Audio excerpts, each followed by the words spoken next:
এই দুনিয়াতে অনেক রকমের সংকট সমস্যা তৈরি হয়, চলতে থাকে, এর মধ্য দিয়ে জীবন এগিয়ে চলে। এখন যে সময়টা আমরা পার করছি বর্ষার মৌসুম, বৃষ্টিপাত হচ্ছে, আবার অনেক এলাকা পানিতে প্লাবিত হয়ে যাচ্ছে, পানির সয়লাব হয়ে যাচ্ছে অনেক এলাকা। এবং আরো হতে পারে যদি আরো বেশি পানি যদি উপর থেকে নামে এবং পাহাড়ি ঢল নেমে আসে, তো সব মিলিয়ে এটা আরো বড় ধরনের বিপদের কারণ হতে পারে। বাকি আল্লাহর কাছে আমাদের পানাহ চাইতে হবে যেন পানি বা অন্য যে কোনো কিছু প্রাকৃতিক দুর্যোগ যেন সেটা আমাদের কষ্টের কারণ না হয়, সেটা আমাদের জন্য বড় বিপদের কারণ না হয়, সেজন্য আল্লাহর কাছে আমাদের পানাও চাইতে হবে। এবং বিপদ দেখলে পরে আল্লাহর দিকে আমাদের ফিরে আসার যে মানসিকতা সেটাও থাকতে হবে। যখন কোনো দুর্যোগ হয়, যে পাহাড় ধসে কিছু মানুষের মৃত্যু হয়েছে, অনেক এলাকা পানিতে তলিয়ে গেছে, বাড়ি ঘরে পানি ঢুকে গেছে, এরকম হয়, এখন আল্লাহকে ডাকতে হবে, আল্লাহর কাছে পানা চাইতে হবে যে আল্লাহ পানি বৃষ্টি লাগবে, কিন্তু সেটা যেন এত বেশি না হয় যেটা আমাদের জন্য বিপদের কারণ হয়। যে ঢাকা শহরে আমরা আছি, বৃষ্টি হচ্ছে, যতটুকু হলে পরে প্রয়োজন সেটুকু আল্লাহ পাক অবশ্যই আমাদের জন্য দিবেন, কিন্তু সেটা যদি বেশি মাত্রায় হয়, আল্লাহ যদি চান সেটাকে আমাদের জন্য আযাব হিসাবে দিবেন, তাহলে এই ঢাকা শহর তলিয়ে দেওয়াটা, একাধারে যে কয়েকদিন বৃষ্টি হয়, এই ঢাকা শহরে তলিয়ে দেওয়াটা কোনো বিষয় না। এই ঢাকা শহর যে কোনো সময় তলিয়ে যেতে পারে।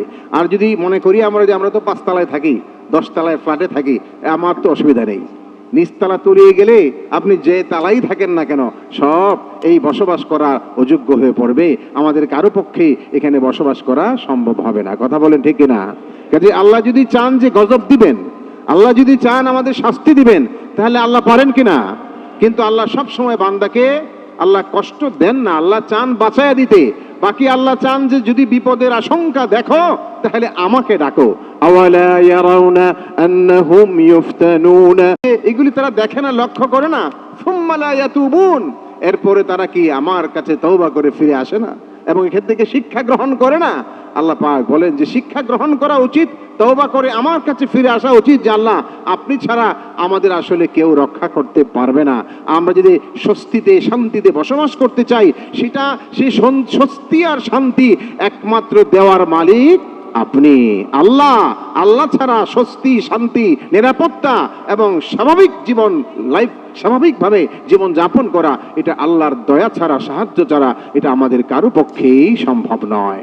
এজন্য আমরা দোয়াও করব, বন্যা হচ্ছে, তলিয়ে যাচ্ছে, আল্লাহ যেন হেফাজত করেন, যেন বড় ধরনের কোনো বিপদ না হয়, সেটা যেন আল্লাহর কাছে আমাদের বলতে থাকা, দোয়া করতে থাকা, এটা আমাদের কর্তব্য, এটা আমাদের দায়িত্ব। দেখেন কোরআনে সংকট, যত সমস্যা দুনিয়াতে আছে, সেটা প্রাকৃতিক দুর্যোগ হোক অথবা যে কোনো ক্রাইসিস হোক, আর্থিক ক্রাইসিস হতে পারে, সামাজিক নানা রকমের, এই যে সমাজে কত রকমের মানে কঠিন কঠিন অবস্থার সম্মুখীন আমরা হই, কখনো হানাহানি মারামারি, কখনো শিশু নারী এদের উপর জুলুম হয়, অত্যাচার হয়, নানা রকমের অন্যায় অনাচার, পাপ, পঙ্কিলতা, বেহায়াপনা, বেলেল্লাপনা, এগুলি বেড়ে যাচ্ছে। অনেক সময় খুন খারাপি অনেক সময় একেবারে মাত্রার বাইরে চলে যায়, এ ধরনের অবস্থা তৈরি হয়।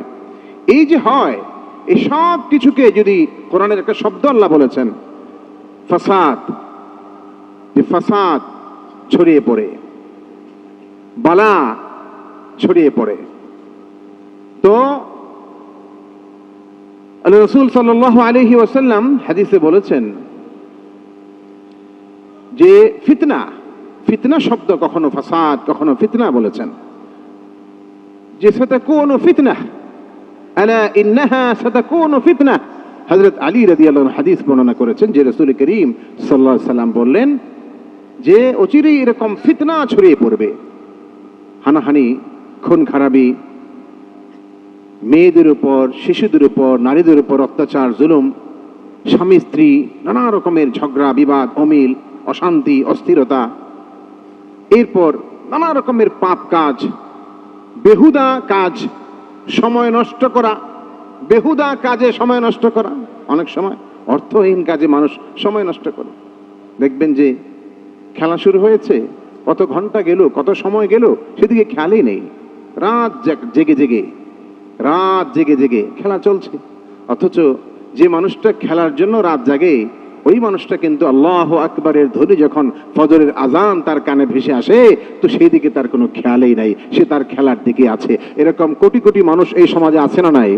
আছে, এটা হচ্ছে একেবারে ফিলহাল এই অবস্থার মধ্যে আমরা আছি, কিন্তু চলছে। আজান হয় সেদিকে খেয়াল নাই, কিন্তু ওইদিকে মত্ত আছে খেলা। আল্লাহ তো এটাই বলেছেন যে এই জায়গাটা হওয়া যাবে না।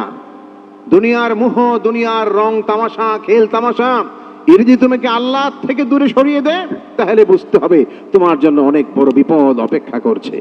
ইয়া আইয়ুহাল্লাযীনা আমানু লা তুলহিকুম আমওয়ালুকুম ওয়ালা আওলাদুকুম আন যিকরিল্লাহ ওয়া মান ইয়াফআল যালিকা ফাউলাইকা হুমুল খাসিরুন।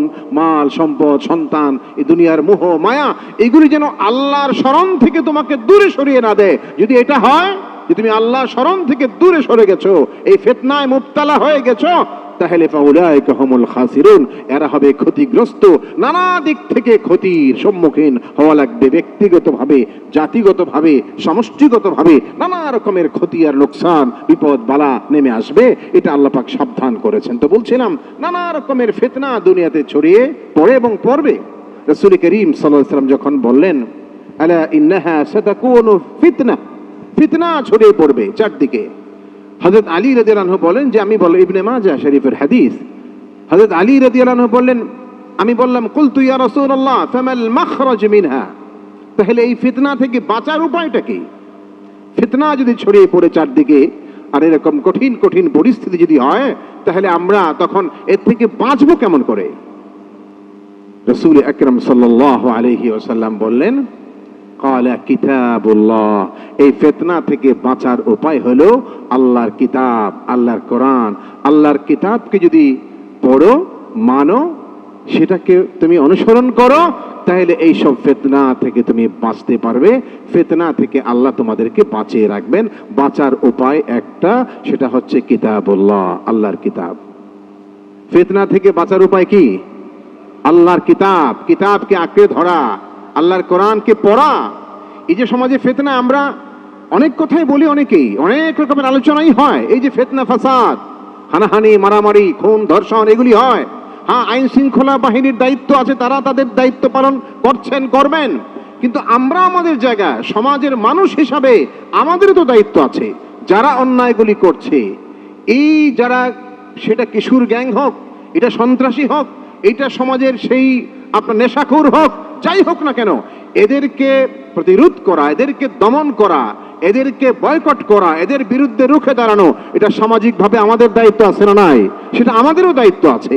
এবং শুধু রুখে দাঁড়ানো নয়, ওই মানুষগুলা যদি তারা বিপদগামী হয়ে থাকে তাদেরকে সুপথে আনার জন্য, সঠিক পথে ফিরিয়ে আনার জন্য তাদেরকে বলা, বোঝানো, দাওয়াত দেওয়া, কোরআনের তালিম দেওয়া, কোরআনের শিক্ষা দেওয়া, যেটা আল্লাহ রাসূল এক কথায় বলে দিয়েছেন কোরআন হলো এই ফিতনা থেকে মুক্তির উপায়। তাহলে সেই কোরআনকে আমরা, যেটা বললাম একটু আগেই, যে খেলা দেখার জন্য আমি রাত জেগে চোখের নিচে কালি পড়ে যায়, এত কিছু পারি আমি, এটার জন্য এত ধ্যান, এত কিছু, যে লোক আমার চেনেও না, সারাদিন আমি যদি চিৎকার করে বলি যে অমুক জয় হয়ে গেছে, এই জয়ের জন্য নাচানাচি করি, লাফালাফি করি, এই যারা জয় হলো ওরা আমার চিনে নাকি ওরা আমার কিছু দিবে? কিছু দিবে আমাকে? এরা জয়ী হলে আমাকে কিছু দিবে? আমার জন্য কোনো গিফট পাঠাবে? কিচ্ছু না, আমি চিৎকার করে করে মরে গেলাম। আবার যদি কেউ হেরে গেল আমার পছন্দের দল, তাহলে কান্না করতে করতে মরে যাওয়ার উপক্রম হয়। তাহলে এই যে কাঁদলাম, এত চোখের পানি, এই জন্য পুরস্কার পাবো কিছু? ওরা কি চিনে আমাকে? যারা আমাকে চিনেও না, কিছু পাবো না, ওদের জন্য কেঁদে কেঁদে, অথচ যে মালিক আমাকে বানালেন, পাঠালেন, সৃষ্টি করলেন, আমাকে বাঁচিয়ে রাখলেন, খাবার দেন, জীবন দিয়েছেন, জীবনের প্রয়োজনগুলি প্রতি মুহূর্তে পুরা করেন, সেই মালিকের পক্ষ থেকে ডাক আসলো, আল্লাহু আকবার, আল্লাহু আকবার, হাইয়া আলাস সালাহ। আমার কানে সে আওয়াজ পৌঁছালো না, আমার সেদিকে কোনো খেয়ালই নাই। হয় আমি ওইদিকে নেশায় মত্ত আছি, না হয় আমি ঘুমের বিভোর হয়ে পড়ে আছি, আমার এদিকে কোনো খেয়ালই নাই। তাহলে কোথায়? আল্লাহ রাসূল সাল্লাল্লাহু আলাইহি ওয়াসাল্লাম ১৫০০ বছর আগে বলেছেন ফিতনা থেকে বাঁচার উপায় হলো কিতাবুল্লাহ, আল্লাহর কিতাবকে পড়া, জানা, বোঝা, মানা, এটা হলো ফিতনা থেকে বের হওয়ার উপায়। এই যে ঘরে ঘরে অশান্তি, দেখবেন প্রায় এমন কোনো দিন নাই এমন কোনো দিন নাই যে দিন শত শত ঘটনা, হাজারো ঘটনা এমন না হয় স্বামী স্ত্রী ঝামেলা। কথা একটা বলে ফেলেছে, এখন মাথা গরম, দৌড়েয়া কখনো সরকারি অফিস সিটি কর্পোরেশনে যাচ্ছে, বড় মাতাব্বরদের কাছে যাচ্ছে, কখনো বা কোনো আলেমের কাছে দৌড়ে আসছে, হুজুর আসলাম। এখন কি আর কোনো তেমন কোনো গুরুত্বপূর্ণ শরীয়তের মাসলা মাসাইল নিয়ে খুব কম, খুব একটা আসতে দেখা যায় না, কিন্তু ম্যাক্সিমাম কেস দৌড়ে আসে, হুজুর একটা কথা ছিল। আবার বলতেও চায় না, বলে যে হুজুর একটু একা বলতে হবে। আচ্ছা কি একা বলতে হবে? তা আমরা তো বুঝেই ফেলি যে তার যে হাব ভাব, যে একা কি সমস্যা, আমরাই বলে ফেলি, ভাই কি বউয়ের সাথে ঝামেলা করে আসছেন? জি হুজুর একটু রাগারাগি হয়ে গেছিল, পরে তো ঝামেলা হয়ে গেছে। এখন এই যে অবস্থাটা, এইটা এত বেশি বেড়েছে, এত বেশি মাত্রায়, যেটা একটা ভয়াবহ আকার ধারণ করেছে। প্রায় ঘরে, প্রায় ফ্যামিলিতে এই অশান্তি। ছেলে মেয়ে যুবক অল্প বিয়ে করেছে, কিছুদিন যাওয়ার পরেই ভুল বোঝাবুঝি শুরু হয়েছে, সন্দেহ শুরু হয়ে গেছে, নানা রকমের অবস্থা তৈরি হয়ে গেছে, এখন অশান্তি। এদিকে বৃদ্ধ বৃদ্ধা, তাদের মধ্যেও অশান্তি। মানে আপনার নব দম্পতি নতুন বিয়ে করেছে, সেখানে অশান্তি, বাবা মার সংসারে অশান্তি, সন্তানের সংসারে অশান্তি, নাতি নাতনি সেখানে অশান্তি, নানা রকমের। এরপরে আরো আছে, বউ আসছে ঘরে, শাশুড়ির সাথে ঝামেলা, তারপরে মানে বরের বাড়ির লোকদের সাথে ঝামেলা। এগুলো তো ঘরে ঘরে এখন আছে না নাই? তাহলে এটা কি শান্তি নাকি ফিতনা? কোনটা এটা? এটা ফিতনা, এটা একটা বিপদ, এটা একটা বালা, এটা একটা মুসিবত, কোনো সন্দেহ নাই এগুলি ফিতনা। এখন এইসব ফিতনা থেকে আপনি বাঁচবেন কি করে, বের হয়ে আসবেন কি করে? রাসূল করিম সাল্লাল্লাহু আলাইহি ওয়াসাল্লাম এইসব ফিতনা থেকে আপনি যদি বের হতে চান, বাঁচতে চান, বের হয়ে আসতে চান, একটা ভালো সমাজ, সুন্দর সমাজ, শান্তিময় সমাজ, যেটা আমরা বলি, যেটা স্লোগান দেই, আমরা সমাজে শান্তি প্রতিষ্ঠা করতে চাই, তো শান্তিটা আসবে কি করে? যে পথে চললে শান্তি আসবে, ওই পথটাই আমি গ্রহণ করতে চাই না। আর এমনি শুধু স্লোগান দিয়ে আমি শান্তি আসবে কিভাবে? দেখেন মুহাম্মদুর রাসূলুল্লাহ সাল্লাল্লাহু আলাইহি ওয়াসাল্লাম ১৫০০ বছর আগে বলেছেন যে কিতাবুল্লাহ, আল্লাহর কিতাব, কোরআনের কথাগুলি আমাদের সন্তানদেরকে তো আমরা ভালো করে কোরআন শরীফ তো আগে যে পড়তে হয়, প্রথম কাজটা হলো কোরআন শরীফ শুদ্ধ করে শেখা, তারপরে বোঝা, তারপরে মানা, তারপরে কোরআনের দাওয়াত দেওয়া, জটিল বিষয় হলে ওলামাদের কাছ থেকে জেনে নেওয়া, মাসআলার বিষয় যেটা, এটা আলেম ওলামাদের শরণাপন্ন হওয়া, তাদের কাছে ব্যাখ্যা জেনে নেওয়া, এই হলো আমাদের কাজ। এখন আসেন, আমরা কি এটা কেউ বলি যে না, এই যে কোরআনের যে নিয়ম, এগুলি তো মূলত আসলে এটা অমুকের জন্য, এটা ওদের জন্য, ইমাম সাহেবের জন্য, এটা তো মুয়াজ্জিন সাহেবের জন্য, আমরা কি এটা মনে করি নাকি আমাদের সবার জন্য? কোনটা? আমাদের সবার জন্যই।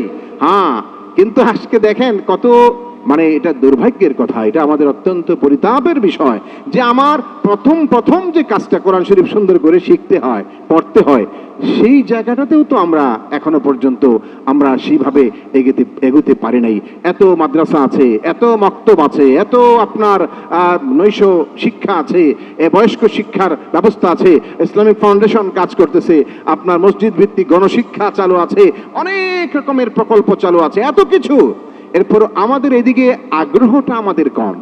আমার ছেলে মেয়ে, আমি মাঝে মাঝে এগুলো বলেছি আগেও, যে আমার ছেলে মেয়ে যদি ইংরেজিতে নাম্বার একটু কম পায় স্কুলে, অঙ্কে ম্যাথে যদি সামান্য একটু কম পায়, ২-৪ মার্ক কম পেয়ে যায়, অন্য কোনো বিজ্ঞানে, অন্য কোনো সাবজেক্টে যদি একটু কম পায় নাম্বার, তাহলে বাবা মার মাথা খারাপ হয়ে যায়, কেন কম পাইলো? টিচারের সাথে ঝগড়া লাগে, প্রাইভেট টিউটর থাকলে তার সাথে মানে তার চাকরি নট, ভালো টিচার লাগবে, কেন ২ নাম্বার ৫ নাম্বার সে কম পাইলো, এটা মেনে নিতে পারে না। ভাই ঠিক আছে, ওইটা আপনার সন্তান, সে কেন সে কম পাবে, ঠিক আছে, এটা গুরুত্ব দিচ্ছেন আপনি, এটা কোনো দোষের কিছু না। কিন্তু যে আপনি বিভিন্ন বিষয়ের উপর সন্তানকে আপনি দক্ষ বানাচ্ছেন, বানান, অসুবিধা নেই, কিন্তু আপনার সন্তান যদি মুসলিম হয়ে থাকে, মুসলমানের সন্তান হয়ে থাকে, তাহলে একটা ফরজ হুকুম, আল্লাহর হুকুম, নামাজ পড়তে হয়, নামাজ পড়তে হলে কোরআন শরীফ শুদ্ধ করে পড়া জানতে হয়। তাহলে এত গুরুত্বপূর্ণ একটা বিষয়, সেটা যদি সে শিখলো না, ভালো করে পারে না, ভালো করে শিখে নাই, এখানে সে আপনার সে 50 মার্কেও পায় না, সে 100তে সে 20ও পায় না, এরকম অবস্থা। এতটুকু ভালো করে সে কোরআন শরীফ শুদ্ধ করে শিখে নাই, এরপরেও তো আমাদের মন খারাপ হয় না? এরপরেও তো আমরা চিন্তিত হই না এটা নিয়ে তো আমাদের মাথা গরম হয় না যে কি ব্যাপার, আমার সন্তান যে এখনো কোরআন ভালো করে শিখলো না, সে যে আপনার প্রাইমারি থেকে হাই স্কুলে গেল, সেখান থেকে এখন কলেজে, কলেজ থেকে ভার্সিটি পর্যন্ত চলে গেল আমার সন্তান, সে তো বড় ডাক্তার হবে, ইঞ্জিনিয়ার হবে, হোক, আমার সমাজের জন্য সবই তো লাগবে। আমার ডাক্তার লাগবে, ইঞ্জিনিয়ার লাগবে, পাইলট লাগবে, বিজ্ঞানী লাগবে, প্রফেসর লাগবে, লেখক লাগবে, কবি লাগবে, সাহিত্যিক দরকার, একটা সমাজে দক্ষ মানে জনশক্তি দরকার, সবই আমার লাগবে। কিন্তু কোরআনের শিক্ষা লাগবে কি লাগবে না? নাকি এটা বাদ দিয়া? এটা তো লাগবে। আমার সন্তানকে, মুসলমানের সন্তান, নামাজ যখন আমি পড়ি আল্লাহর কোরআন শুদ্ধ করে তাকে শিক্ষা দিতেই হবে। এই জায়গাটা কেন আমার গুরুত্ব নাই? কেন আমি সেইভাবে এতটা এইখানে আমি আহমিয়াত দিতে পারি না? আমাকে যথাযথ এহতেমাম আমি করতে পারি না কেন? তার মানে হলো যে এখানে আমরা আসলে যতটা দায়িত্বশীল হওয়ার কথা ছিল, আল্লাহ আমাকে যেটা বলেছেন যে সমস্যা চারদিকে, সেই সমাধান আমরা চাই। মুহাম্মদুর রাসূলুল্লাহ সাল্লাল্লাহু আলাইহি ওয়াসাল্লাম বলেছেন সমাধান হচ্ছে আল্লাহর কিতাব কোরআন। কোরআন শরীফ প্রথম তো পড়া, তিলাওয়াত করা, তারপরে বোঝা, তারপরে মানা। দেখেন পর্যায়ক্রমে এখন পড়াটা তো শুরু করতে হবে, সেটাতেও তো আমরা এখনো পর্যন্ত কামিয়াব হতে পারি না। বেশিরভাগ ফ্যামিলিতে সন্তানরা এখনো পর্যন্ত আল্লাহর কালাম সুন্দর করে ভালো করে পড়াটাও শেখে না, বা শেখার আগ্রহটাও সেরকম নেই। অন্য সাবজেক্টে সমস্যা হলে পেরেশানি আছে, কিন্তু কোরআন ভালো করে না শিখলে এটা নিয়ে পেরেশানি নাই। অথচ মুহাম্মদুর রাসূলুল্লাহ সাল্লাল্লাহু আলাইহি ওয়াসাল্লাম ১৫০০ বছর আগে বলেছেন, যে ঘরে নিয়মিত কোরআন পড়া হয়, কোরআনের তেলাওয়াত হয়, আজকে দেখবেন যে নানা রকমের অশান্তি আমাদের কাছে, আলেমদের কাছে আসে, হুজুরদের কাছে, হুজুর একটু ফু দিয়া দেন, একটু পানি পড়ে দেন, এই ছেলে কেমন যেন উদাসীন, মেয়ে কি ভয় পায়, তারপরে জিন ভূতের আসর, তারপরে অমুক তাবিজ করেছে, অমুক জাদু করে ফেলেছে, জাদুগ্রস্ত হয়ে পড়েছে, নানা রকমের সমস্যা। তা আসেন এইসব সমস্যা থেকে মুক্তির জন্যই তো আল্লাহ পাক জাহেরি বাতিনি যত রকমের সমস্যা আছে সমাজে, শারীরিক মানসিক যত সমস্যা, সব কিছুর জন্য শিফা, দাওয়া, রোগ মুক্তি হচ্ছে কোরআনে কারীম। আল্লাহ পাক আল্লাহর ভাষায় বলেছেন, ওয়ানুনাজ্জিলু মিনাল কোরআনি মা হুয়া শিফাউ ওয়া রাহমাতুল লিল মুমিনিন ওয়া লা ইয়াজিদুয যালিমিনা ইল্লা খাসারা। কোরআন আমি অবতীর্ণ করেছি মা হুয়া শিফাউন ওয়া রাহমা। এই কোরআন হচ্ছে শিফা, এটার মধ্যে আছে তোমাদের রোগ মুক্তি। যত রকমের এই যে ব্যারাম, এই যে অসুস্থতা, এই যে এক ধরনের উদাসীনতা, পড়াশোনায় মনোযোগ নাই, এখন শুধু আপনি মনে করেন যে ফু দিয়া, শুধু পানি পড়া দিয়েই তো সব হয়ে যাবে না। আর পানি পড়া নেন, অসুবিধা নাই, সেটাও ইনশাআল্লাহ কাজে লাগবে, ঠিক আছে।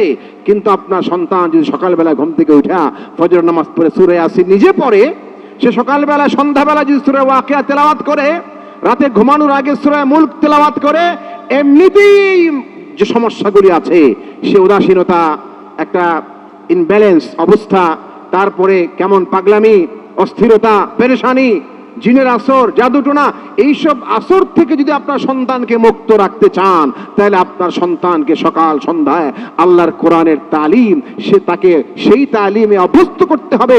ঘরে ঘরে কোরআনের তেলাওয়াতের শব্দ আবার আমরা শুনতে চাই, সেই পরিবেশ আমাদেরকে তৈরি করতে হবে। ঘরের ভিতরে তেলাওয়াত হবে, মা তেলাওয়াত করবেন, মেয়ে করবেন, সন্তান ছেলে তার রুমে তেলাওয়াত করবে, বাবা সকাল সন্ধ্যায় কোরআন শরীফ পড়বেন, হাতে নেবেন কোরআনকে, তেলাওয়াত করবেন। এরপরে শুধু তেলাওয়াত পর্যন্তই নয়, বাকি ধীরে ধীরে আগাবো। আল্লাহ পাক কি বলেছেন, কি হুকুম নির্দেশ, আমি সূরা আনফালের কয়েকটি আয়াত পড়েছি। আল্লাহ এখানে মুমিনদের কথা বলেছেন, তুমি কেমন মুমিন হবে শোনো, আমি কেমন মুমিন তোমাকে আমি দেখতে চাই। সেই মুমিনের বৈশিষ্ট্য, আল্লাহ কয়েকটি বৈশিষ্ট্য এখানে আল্লাহ পাক উল্লেখ করেছেন সূরা আনফালের ২ নম্বর আয়াতে, ইন্নামাল মুমিনুনাল্লাযীনা ইযা যুকিরাল্লাহ ওয়াজিলাত কুলুবুহুম।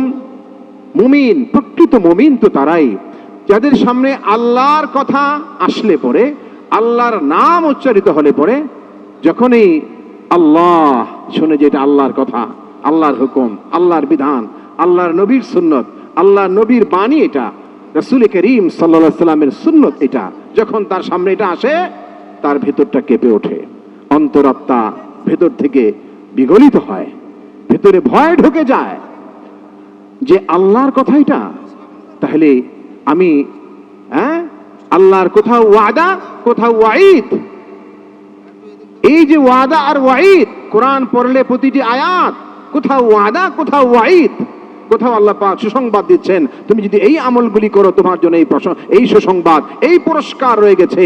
আবার তুমি যদি ভুল পথে, উল্টা পথে, এই অন্যায় পথে পা বাড়াও, তাহলে তোমার জন্য এই কঠিন আযাবুল আলীম আমি রেখে দিয়েছি। যখনই তার সামনে এই বিষয়গুলি সামনে আসে, তার ভিতরে ভয় ঢুকে যায়, আঁতকে ওঠে, কলিজাটা কেঁপে ওঠে। আল্লাহ পাক যদি আমাকে ধরেন পাকড়াও করেন, কে আমাকে বাঁচাবে? কেউ তো রক্ষা করতে আমাকে পারবে না। আর আল্লাহ যদি আমার জন্য এত সব পুরস্কার রেখে দিয়েছেন, এত সব নিয়ামত রেখে দিয়েছেন, তাহলে আমি কেন নিজেকে মাহরুম করছি, নিজেকে বঞ্চিত করছি? কেন আমি আমাকে ঠকাচ্ছি? কেন আমি আল্লাহর হুকুম থেকে আমি দূরে আছি? এই অনুভূতি, এহসাস এবং আল্লাহর প্রতি মহব্বত আর ভালোবাসা। দেখেন, ভালোবাসা, মহব্বত, যখন আল্লাহর প্রতি মহব্বতের ভালোবাসা মানুষের থাকে, আল্লাহর নামটা শোনার সাথে সাথে তার ভালো লাগবে, ভালো লাগা তৈরি হবে এবং আল্লাহর হুকুম মানার জন্য সে অস্থির হয়ে পড়বে। আল্লাহর প্রতি মহব্বত থাকলে, ভালোবাসা থাকলে, এক দুনিয়াতেও দেখবেন মানুষ, একটা মানুষ মানুষকে ভালোবাসে, দুনিয়ার লাইফে আমরা দেখি। ওই ভালোবাসার মানুষটা তাকে খুশি করার জন্য, তাকে সন্তুষ্ট করার জন্য, যাকে যে ভালোবাসে তাকে কিভাবে সে খুশি করবে এর জন্য কত রকমের কত কিছু করে, কত রকমের স্যাক্রিফাইস করে, পারলে জীবনটাই দিয়ে দেয় ভালোবাসার মানুষের জন্য। তাহলে আল্লাহ পাক বলছেন যে মানুষের প্রতি মানুষের ভালোবাসা কিসের? এটা তো স্বাভাবিক ভালোবাসা থাকতে পারে, একজন আরেকজনকে ভালোবাসবে, ভক্তি করবে, শ্রদ্ধা করবে, মায়া করবে, দয়া করবে, কিন্তু ওই অন্যায় ভাবে যেটা হয় ওটা নয়। হ্যাঁ, আল্লাহর জন্য ভালোবাসাটা হবে সেই পরিমাণ। কি পরিমাণ? যে আশাদ্দু হুব্বান লিল্লাহ ওয়াল্লাযীনা আমানু আশাদ্দু হুব্বান লিল্লাহ, আল্লাহর প্রতি ভালোবাসা হবে সর্বোচ্চ মাত্রায়। যে ভালোবাসা অন্তরে থাকলে পরে, আল্লাহর নাম আসলে পরে, আল্লাহর কথা আসলে পরে, আল্লাহর হুকুম সামনে আসলে পরে, সে যে কোনো স্যাক্রিফাইস সে করতে পারে। সময় দিতে হবে আল্লাহর জন্য, তৈরি। সম্পদ দিতে হবে আল্লাহর জন্য, এখানেও তৈরি একজন বান্দা। জীবনটা দিয়ে দেওয়া লাগবে আল্লাহর জন্য, সেখানেও তৈরি একজন মুমিন বান্দা। এই যে বিষয়টা কখন হয়? যখন আল্লাহর প্রতি সেই মহব্বতের ভালোবাসা, প্রকৃত মহব্বত আল্লাহর প্রতি বান্দার থাকে। यार रहे यार अब तू मेरा और मैं तेरा यार रहो, यार रहे यार अब तू मेरा और मैं तेरा यार रहो, मुझको फकत तुझसे है मोहब्बत, खल्क से मैं बेजार रहो।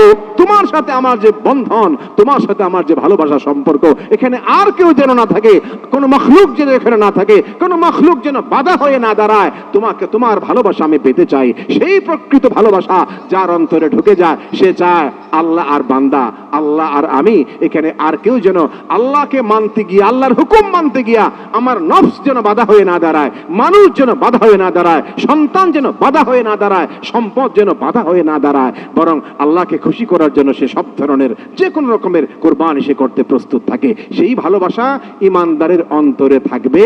আর থাকলে পরে ওয়াজিলাত কুলুবুহুম, অন্তরটা তখন কেঁপে উঠবে যে আল্লাহর কথা, এটা তো আমাকে মানতেই হবে, আল্লাহর নির্দেশ, অতএব এর বাইরে তো আমার যাওয়াই যাবে না। وَإِذَا تُلِيَتْ عَلَيْهِمْ آيَاتُهُ زَادَتْهُمْ إِيمَانًا, যখন আল্লাহর কোরআনের আয়াতগুলি তার সামনে পড়া হয়, তেলাওয়াত করা হয়, ইমান বাড়ে। কোরআন শুনে শুনে ভালো লাগা তৈরি হয়, ভালোবাসা তৈরি হয়, আরো ইমানটা বাড়তে থাকে, ইমানের পাওয়ার, শক্তি আরো বেড়ে যায়। শুনতেও তো মনে চায় না আমাদের, শুনতেই তো আমরা চাই না। আমাদের কেমন যেন কি হয়ে গেছে, আমরা অনেক সময় বলি যে হুজুর কি হয়ে গেছে যেন, কেন যেন ভালো লাগে না। ভালো লাগবে কি করে? আপনাকে আসতে হবে, আসল যে ঔষধ, যেটা মেডিসিন, সেটা আপনাকে গ্রহণ করতে হবে, তাহলে না ভালো লাগা তৈরি হবে। নামাজ ভালো লাগবে, জিকির ভালো লাগবে, তেলাওয়াত ভালো লাগবে, নেক আমল ভালো লাগবে, মসজিদে বসে থাকলে ভালো লাগবে, মসজিদে বসে আল্লাহকে ধ্যান করলে ভালো লাগবে, আপনাকে সব জায়গায় নেক আমলের মধ্যে ভালো লাগবে।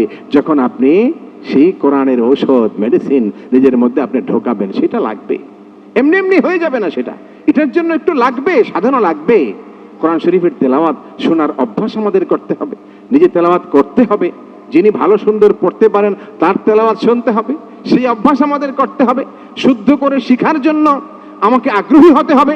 কয়জন মানুষ এমন আছেন, আমরা তো খুব কমই পেয়েছি, যে ইচ্ছা করে নিজের থেকে এসে বলছেন হুজুর আসলে আমি তো ওইভাবে ভালো করে কোনো উস্তাদের কাছে শিখি নাই, আমার হয় কি হয় না একটু আপনি দয়া করে শোনেন তো। এরকম ঘটনা খুব কম এই সমাজে।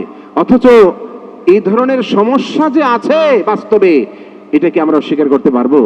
এরকম যে অসংখ্য মানুষের মধ্যে ভালো করে নামাজ শুদ্ধ হওয়ার মতো, নামাজটা সহিভাবে আদায় হওয়ার মতো ভালো করে কোরআন শরীফ শেখা হয় নাই, বয়স হয়ে গেছে 40, 50, 60, 70 বছর, এখনো ভালো করে কোরআন শেখা হয় নাই, এরকম মানুষ সংখ্যায় কম না অনেক বেশি? অনেক বেশি, অনেক বেশি সংখ্যায়, অনেক বেশি। কিন্তু সে আগ্রহটা আমাদের মধ্যে যে আমরা গিয়া একজনকে ধরলাম, একজন খাদেম সাহেবকে, হাফিজ সাহেবকে, ইমাম সাহেবকে, মুয়াজ্জিন সাহেবকে বলবো যে অনুরোধ করব মহল্লার কাউকে যে যিনি ভালো জানেন তাকে, যে আসলে আমি তো অনেক কিছুই জানি, শিখি বা শিখেছি, অনেক প্র্যাকটিস করি জীবনে, অনেক কিছু, অনেক অভিজ্ঞতা, অনেক যোগ্যতা, অনেক দক্ষতা, অনেক কিছু আছে অনেক বিষয়ে, কিন্তু আমি আসলে কোরআন শরীফ ভালো করে আমার শেখা হয় নাই। সেই জায়গাটাতে সেই আগ্রহটা আমাদের সৃষ্টি হয় না। তো আল্লাহ বলছেন তেলাওয়াত শুনলে ঈমান বাড়ে। এটা হলো মুমিনের বৈশিষ্ট্য। আল্লাহর কোরআন শুনে শুনে সে আরো বেশি আপ্লুত হয়, আবেগ আপ্লুত হয়, আল্লাহর প্রতি মহব্বত বাড়ে, ঈমান বাড়ে। তুলিয়াত আলাইহিম আয়াতু যাদাতহুম ঈমানা ওয়া আলা রাব্বিহিম ইয়াতাওয়াক্কালুন। আল্লাহর উপর তাওয়াক্কুল করে, মুমিনের বৈশিষ্ট্য এটা। আল্লাহর উপর ভরসা করে, সবসময় সে আল্লাহর উপর তাওয়াক্কুল করে, ব্যবসা করে তাওয়াক্কুল আল্লাহর উপর, সফর করে তাওয়াক্কুল আল্লাহর উপর, বড় কোনো কাজ করে, রাষ্ট্রীয় দায়িত্ব পালন করে তাওয়াক্কুল আল্লাহর উপর, দেশ পরিচালনা করে তাওয়াক্কুল আল্লাহর উপর, সমাজ পরিচালনা করে তাওয়াক্কুল আল্লাহর উপর, সব জায়গায় ঘরে বিয়ে শাদী করবে তাওয়াক্কুল আল্লাহর উপর, যে আল্লাহ আমি একটা যেন নেক সঙ্গী, নেক সাথী, অথবা আমার জীবন সঙ্গিনী সে যেন নেককার হয়, দিনদার হয়। আল্লাহ তোমার উপর তাওয়াক্কুল করে আমি চেষ্টা শুরু করলাম, আল্লাহ তুমি সেটা আমাকে সাহায্য করো। তাওয়াক্কুল আল্লাহর উপর করে কেউ যদি চায় এবং চেষ্টা করে, আল্লাহ তাকে সেইভাবেই তাকে মিলিয়ে দেন। এখন সব জায়গায় তাওয়াক্কুলটা হবে যে আমি আমার চেষ্টা দিয়ে আমি সফল হয়ে যাব, এটা মুমিন কখনোই চিন্তা করবে না। আমি ব্যবসা করি, যাই করি, জীবনে অনেক রকমের আর্ন করি, ইনকাম করি, অনেক রকমের সোর্স হয়তো আমার সামনে আছে, অনেক দক্ষতা যোগ্যতা আমার আছে, তাই বলে আমি সফল হয়ে যাব, এটা ইমানদার অন্তত ভাবতে পারে না। ইমানদার ভাবে আমার যোগ্যতা দক্ষতা যাই থাকুক, আমি যদি সফল হতে চাই তাহলে আমার আল্লাহর সাহায্যই লাগবে, আল্লাহর উপর আমাকে ভরসা করতে হবে। কথা বলেন ঠিক কিনা? বড় বড় যুদ্ধ জিহাদ হয়েছে ইসলামের প্রথম যুগে, খুদ রাসূল করিম সাল্লাল্লাহু আলাইহি ওয়াসাল্লামের নেতৃত্বেও হয়েছে। সেখানেও আল্লাহ তাআলা মুমিনদেরকে শিখাইছেন, দেখো তোমাদের অনেক লোক সংখ্যা থাকলেই পরে বিজয় আসবে না, বিজয়টা আসার জন্য আমার উপর তাওয়াক্কুল করতে হবে, এবং আমার মদদ আর সাহায্য যখন থাকবে তখন আল্লাহ পাক বিজয় দিয়ে দিবেন। সুবহানাল্লাহ। যেটা বদরে হয়েছে, যেটা আপনার হুনাইনে হয়েছে, যেটা খন্দকে হয়েছে, গজওয়ে আহজাবে হয়েছে, বিভিন্ন পর্যায়ে হয়েছে, সেটা সেই জায়গাটা আমাদের আসতে হবে। সম্মানিত হাজিরিন, আমি আসলে এতটুকু কথা, আসলে লম্বা করলে তো অনেক কথা। আল্লাহ এখানে মুমিনদের কিছু বৈশিষ্ট্যের কথা বলেছেন, তাওয়াক্কুলের কথা বলেছেন, আর কি আল্লাযীনা ইউকিমুনাস সালাহ ওয়া মিম্মা রাযাকনাহুম ইউনফিকুন। আর দুইটা বৈশিষ্ট্যের কথা বলেছেন আল্লাহ তাআলা, যে নামাজ ঠিকমতো কায়েম করে, সময় মতো নামাজ পড়ে, নামাজের ইহতিমাম করে, কখন সালাতের ওয়াক্ত হলো, কখন জামাত শুরু হয়ে গেল, এদিকে তার দিল লেগে থাকে, তার কান সেদিকে সব সময় লেগে থাকে, সে কান খাড়া থাকে, কখন নামাজের ওয়াক্ত হয়ে গেল, আজান কখন হয়ে গেল, এক্ষুনি ওযু করতে হবে, দ্রুত মসজিদে যেতে হবে, এটা আমাকে প্রস্তুতি নিতে হবে। এই যে যারা অন্তর মসজিদে পড়ে থাকে, কলবুহু মুআল্লাকুন বিল মাসাজিদ, এক আজানের পরে আরেক আজান কখন হবে? ব্যবসা আমি করি, অসুবিধা নাই, ব্যবসা করেন, দোকানদারি করেন, কোটি কোটি টাকা ইনকাম করেন, কোনো অসুবিধা নাই, মাল বৈধ পথে উপার্জন করাতে কোনো দোষ নাই। আল্লাহ পাক যদি আপনার ব্যবসায় বরকত দেন, আলহামদুলিল্লাহ, শুকর, আরো বেশি শুকর আদায় করতে হবে আমাদেরকে। বাকি ওই ব্যবসা বাণিজ্যের ভেতর দিয়ে আমাকে সবসময় কান খাড়া রাখতে হবে, কখন বলা হয় আল্লাহু আকবার, তখন আমাকে অল্প সময়ের জন্য একটু গুটিয়ে রেখে আসতে হবে আল্লাহর সামনে হাজিরা দিতে। এটা আল্লাহ পাক চান। এটুক যদি করতে পারেন, বাস কামিয়াব, সফল। আল্লাহ আপনার সবকিছু কবুল করে নেবেন। আল্লাহ আপনার এই যে ব্যবসা বাণিজ্য, এর মধ্যে আল্লাহ বরকত দিবেন, সংসারে রহমত দিবেন, সন্তানদেরকে আল্লাহ নেককার বানায় দিবেন, এদেরকে এমন আমল আখলাক দিবেন যে তাদের আমল আখলাক দেখে, তাদের কাজকর্ম দেখে, তাদের আচরণ দেখে আপনার অন্তরটা জুড়ে যাবে। এরকম সন্তান আল্লাহ বানায় দিবেন। আর না হয় আপনি উল্টাভাবে চলেন, শুধু শুধু শুধু আপনি ব্যবসায়ী করলেন সারা জীবন, শুধু আপনি অনেক কিছু হাসিল করলেন, কিন্তু আসলে আল্লাহ যেটা চান, আল্লাহর পছন্দ যেটা, আল্লাহ যেভাবে চান, সময় মতো সালাত, এদিকে কোনো খেয়াল নাই, তাহলে যে সন্তানগুলোর জন্য আপনি কামাই করতেছেন, যাদের জন্য লক্ষ কোটি টাকা খরচ করতেছেন, দেখবেন এদের আচরণ দেখে, কাজকর্ম দেখে, বিহেভ দেখে কলিজা যন্ত্রণায় ছটফট করবে, অস্থির হয়ে পড়বেন।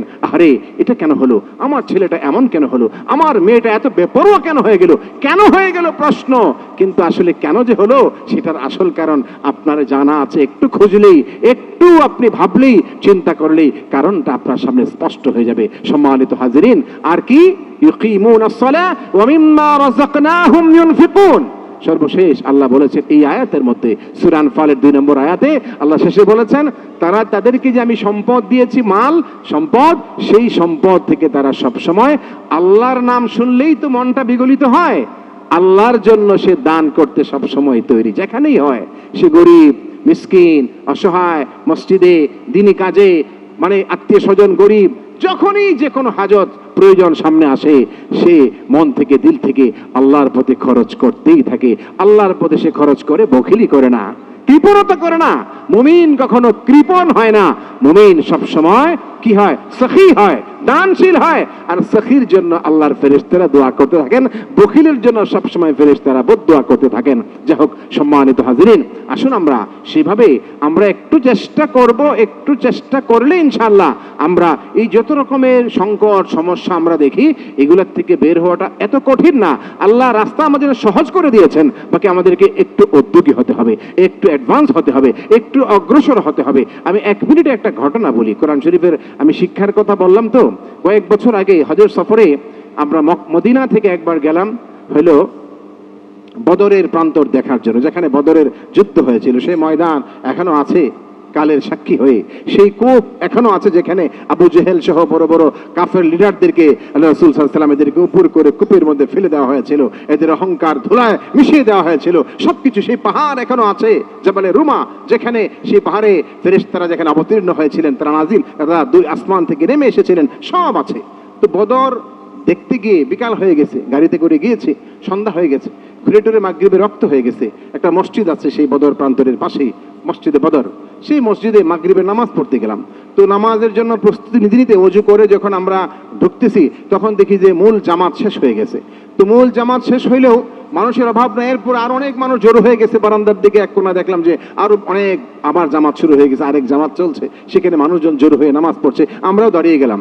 যখন পড়তেছিলাম তখনই মনে হচ্ছিল মাশাআল্লাহ অনেক সুন্দর, তো সে অনেক সুন্দর পড়তেছে, তেলাওয়াত চমৎকার, যেমন বিশুদ্ধ তেমনই চমৎকার সুমিষ্ট আওয়াজে তেলাওয়াত করছে। সালাম ফেরানোর পরে আমার একটু কৌতূহল জাগলো যে লোকটার চেহারাটা কেমন, এত সুন্দর করে ইমাম সাহেব পড়লো, তার চেহারাটা একটু তাকায় দেখি যে আমাদেরকে যে ড্রাইভার গাড়িতে করে নিয়ে আসছে, ওই এতক্ষণ নামাজ পড়াচ্ছে। আল্লাহু আকবার। মানে একজন ড্রাইভারও সে পারে, আরব দেশের বহু উদাহরণ আছে, সে ড্রাইভারি করুক, ছোট্ট টং দোকানে ব্যবসা করুক, কিন্তু কোরআন সুন্দর করে পড়তে পারে, সেভাবেই তাদের গড়ে তোলা হয়। কিন্তু আমরা মনে করি এটা হলো ইমাম সাহেব ভালো করে পড়ুক, আর আমাদের আর ঠিক মতো পড়ার দরকার নাই, শেখার দরকার নাই। এখান থেকে আমাদেরকে বের হয়ে আসতে হবে। আমি যাই করে ব্যবসা করি, বাণিজ্য করি, চাকরি করি, আমি স্কুলে পড়ি, ভার্সিটিতে পড়ি, যাই পড়ি, কোরআন আমাকে সুন্দর করে পড়া শিখতে হবে। কথা বলেন ঠিক কিনা? এই ব্যাপারে আমরা আন্তরিক হব ইনশাআল্লাহ, আমরা চেষ্টা করব ইনশাআল্লাহ। আল্লাহ আমাদের তৌফিক দেন, কবুল করুন। সবাই বলি আমিন। আমিন। ওয়া আখিরু দাওয়ানা আনিল হামদুলিল্লাহি রাব্বিল আলামিন।